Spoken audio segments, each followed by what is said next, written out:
بسم اللہ الرحمن الرحیم. السلام علیکم. آج ہم کلاس ششم کی کتاب میں سے سبق پڑھیں گے. شیخ سعدی رحمۃ اللہ علیہ شیرازی کی حکایتیں. عجم کے بادشاہوں میں سے ایک بادشاہ نے حضرت محمد صلی اللہ علیہ وآلہ وسلم کی خدمت میں ایک حاذق طبیب بھیجا. حاذق ماہر طبیب ڈاکٹر کو کہتے ہیں. پہلے زمانے میں طبیب ہوا کرتا تھا، اب اس کو ڈاکٹر کہا جاتا ہے. وہ حکیم حاذق چند سال عرب کے شہروں میں رہا. اس عرصے میں کوئی بھی شخص اس کے پاس بیمار ہو کر علاج کے لیے نہیں آیا. وہ حکیم حضرت محمد صلی اللہ علیہ وآلہ وسلم کی خدمت میں حاضر ہوا اور شکایت کی کہ اس غلام کو خاص طور پر آپ صلی اللہ علیہ وسلم کے صحابہ رضی اللہ تعالیٰ عنہ کے علاج کے لیے بھیجا گیا تھا. اتنی طویل مدت میں کسی نے میری طرف توجہ نہیں دی تاکہ جو خدمت بندے کے سپرد کی گئی تھی اس کو بجا لائے. حکیم کی شکایت کے جواب میں سردار دو عالم حضرت محمد صلی اللہ علیہ وآلہ وسلم نے فرمایا، میری اس جماعت صحابہ رضی اللہ تعالیٰ عنہ کا ایک طریقہ ہے کہ جب تک بھوک غالب نہ ہوتی کھانا نہیں کھاتے، اور اس سے پہلے کہ پیٹ بھرے تھوڑی بھوک رکھتے ہوئے ہاتھ کھینچ لیتے ہیں.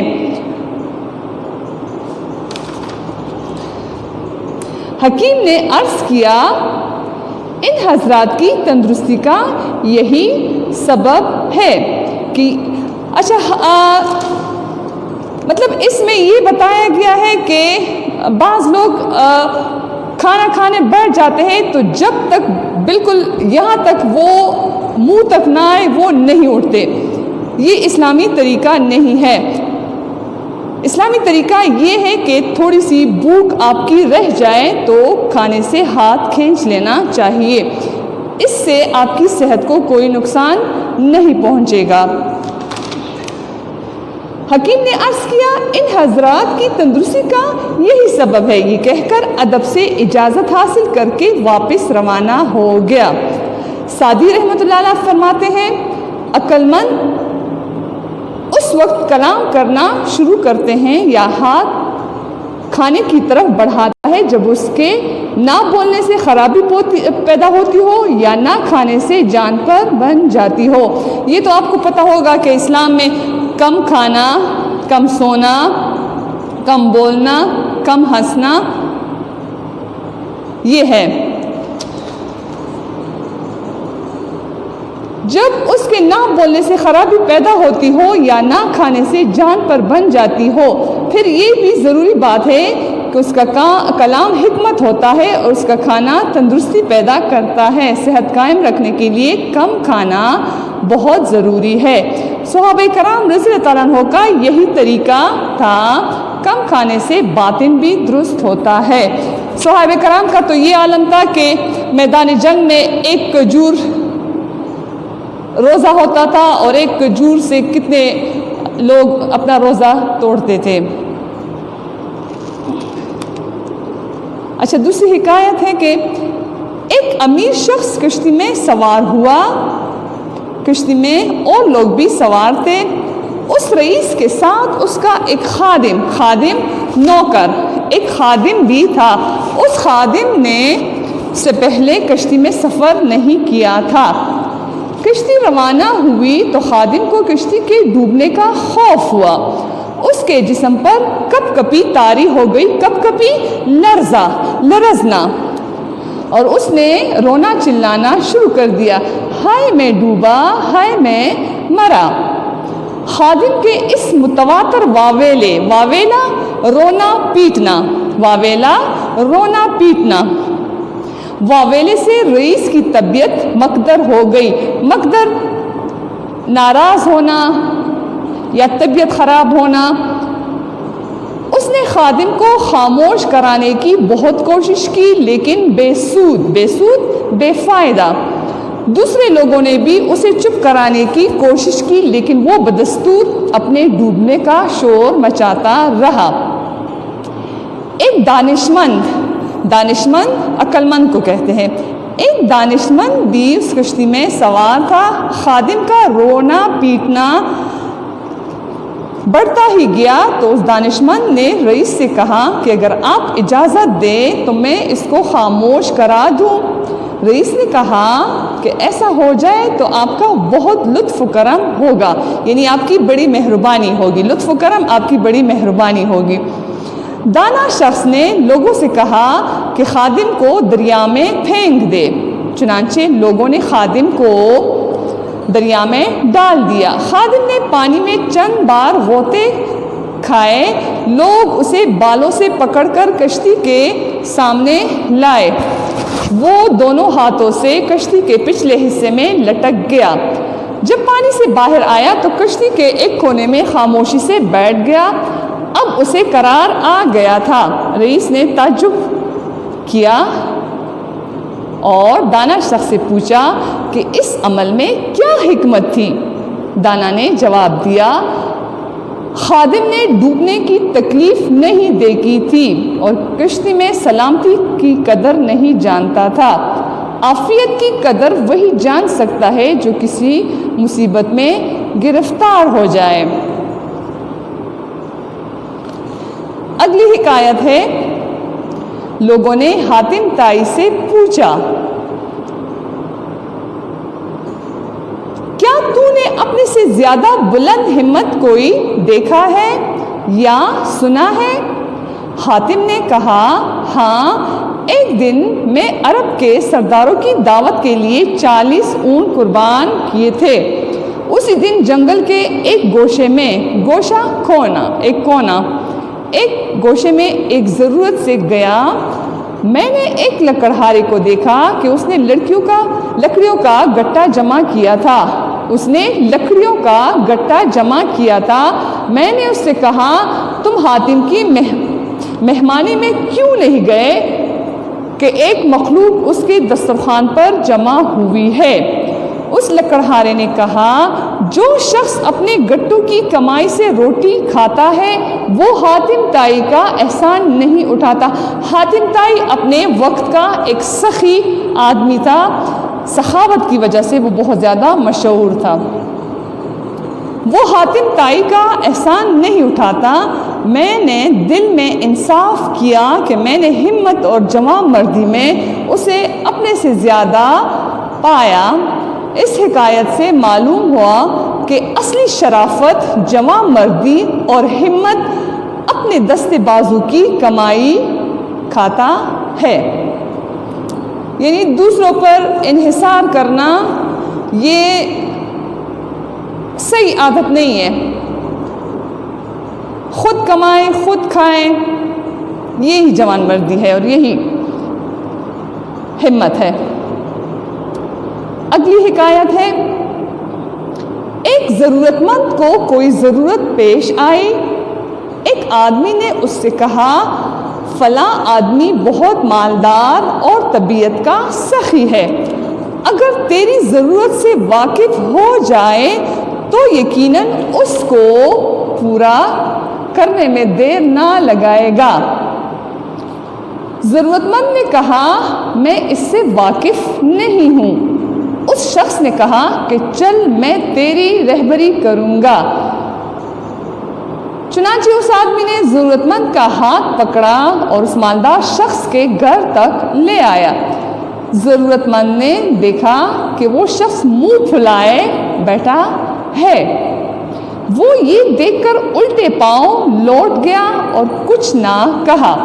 اس آدمی نے جو اسے لے کر گیا تھا کہا کہ یہ آپ نے کیا کیا؟ ضرورت مند نے کہا، اس کی عطا میں نے اس کی صورت کو بخش دی۔ اس کی عطا میں نے اس کی صورت کو بخش دی۔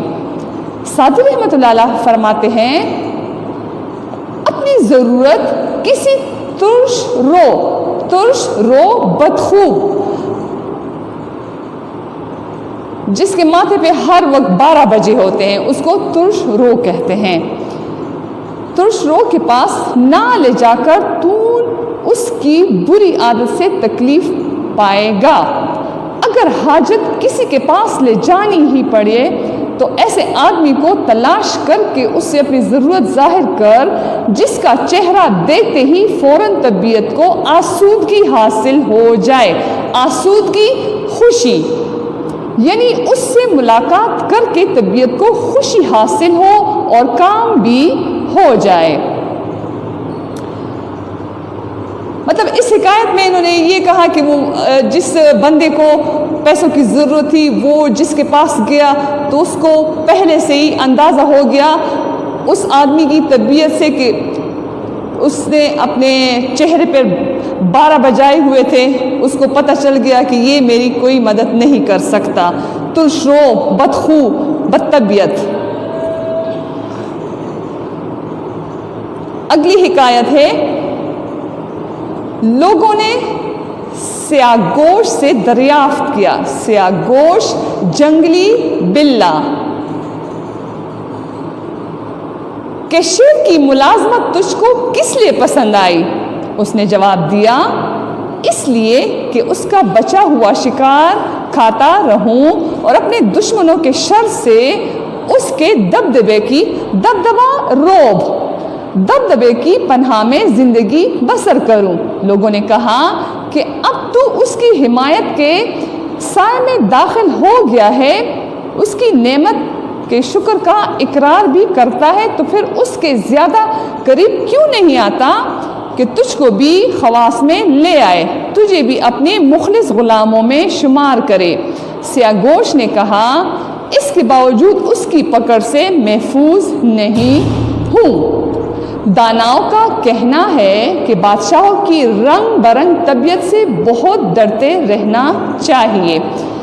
اسی حکایت کے بارے میں یہ بات کی ہے، داناؤں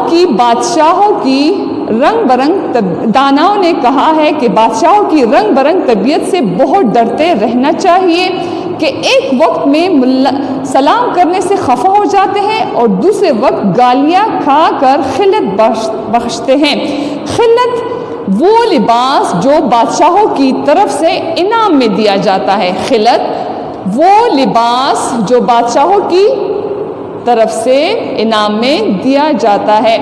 مطلب بڑے لوگ، بڑے بڑے بادشاہ، ان کی اپنی ایک طبیعت ہوتی ہے، کس وقت ان کا دل چاہتا ہے کہ آپ سے صحیح بات کرے، کس وقت ان کا دل چاہتا ہے کہ آپ کو بے عزت کرے۔ اس سبق حکایت میں بھی یہی بتایا گیا ہے کہ ان لوگوں کا کچھ پتہ نہیں چلتا، ایک وقت میں سلام کرنے سے بھی خفا ہو جاتے ہیں اور ایک وقت ایسا ہوتا ہے کہ وہ بغیر کسی وجہ آپ کو خلت بخش دیتے ہیں، یعنی وہ بادشاہی لباس جو انعام کے طور پر دیا جاتا ہے۔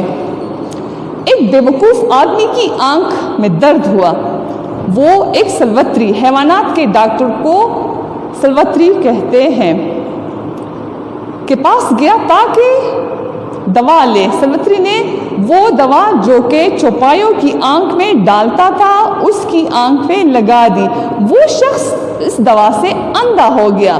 لوگ اسے حاکم کے پاس انصاف کے لیے لے گئے۔ حاکم نے کہا، سلوتری کا کوئی گناہ نہیں ہے، اگر یہ شخص گدھا نہ ہوتا تو سلوتری کے پاس نہ جاتا۔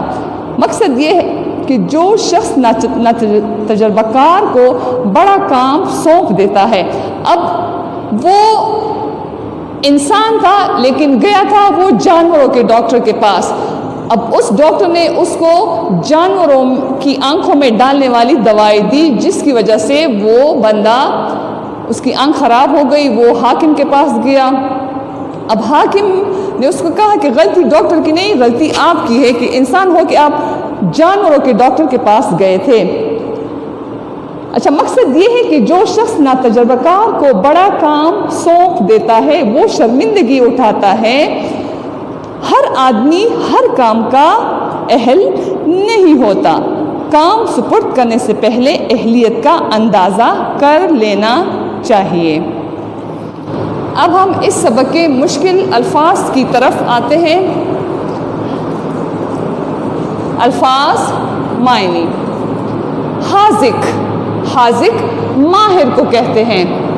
حاذق ماہر، مقدر ناراض، مقدر ناراض، دست و بازو، دست و بازو فارسی کے الفاظ ہے، دست اس کو کہتے ہیں اور بازو اس کو کہتے ہیں، دست و بازو، لیکن یہاں اس سبق میں اس کے معنی ہوں گے قوت یا طاقت، دست و بازو قوت یا طاقت، سیاہ گوش جنگلی بلہ، سیاہ گوش یہ بھی فارسی کا لفظ ہے، سیاہ گوش جنگلی بلہ، آسودگی خوشی۔ اگر دیکھا جائے تو اردو زبان میں زیادہ تر الفاظ جو ہیں وہ فارسی اور عربی کے ہیں، زیادہ تر اگر دیکھا جائے، آسودگی خوشی، واویلا رونا پیٹنا، کپ کپی طاری ہونا لرزنا، عافیت خیریت، ترش رو چڑچڑا، ترش رو چڑچڑا، دبدبا روب، دبدبا روب، باطن چھپا ہوا، کہتے ہیں نا ظاہر باطن، تو ظاہری اس کو کہتے ہیں اور باطن جو چھپا ہوا ہو، دانا عقل مند۔ اب ہم سوالات جوابات کی طرف آتے ہیں۔ پہلا سوال ہے بھوک رکھ کر کھانا سے کیا مراد ہے؟ اس کا جواب ہے کم کھانا یعنی پیٹ بھر کر نہ کھانا۔ دوسرا سوال ہے پہلی حکایت میں کون سی حکمت کی بات بتائی گئی ہے؟ اس کا جواب ہے پہلی حکایت میں کم کھانا اور کم بولنا عقل مندی کی نشانی ہے۔ تیسرا سوال ہے دوسری حکایت کا مرکزی خیال کیا ہے؟ اس کا جواب ہے دوسری حکایت کا مرکزی خیال یہ ہے کہ امن اور سلامتی کی قدر وہی شخص کر سکتا ہے جس نے جنگ یا تکلیف میں وقت گزارا ہو۔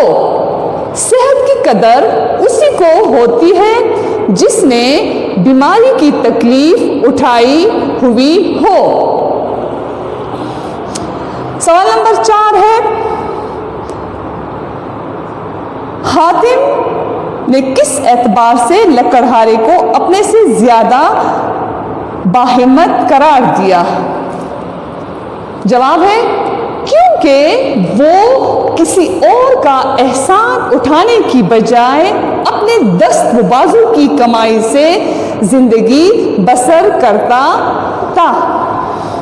اگلا سوال ہے چوتھی حکایت میں ضرورت مند شخص مالدار آدمی کو دیکھ کر واپس کیوں چلا گیا؟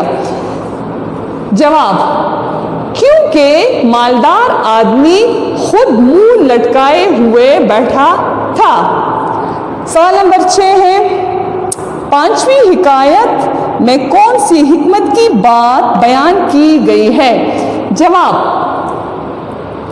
بادشاہوں کی رنگ برنگ طبیعت سے دور رہنا چاہیے کیونکہ وہ کسی بھی وقت معمولی سی بات پر ناراض ہو کر سخت سزا دے سکتے ہیں۔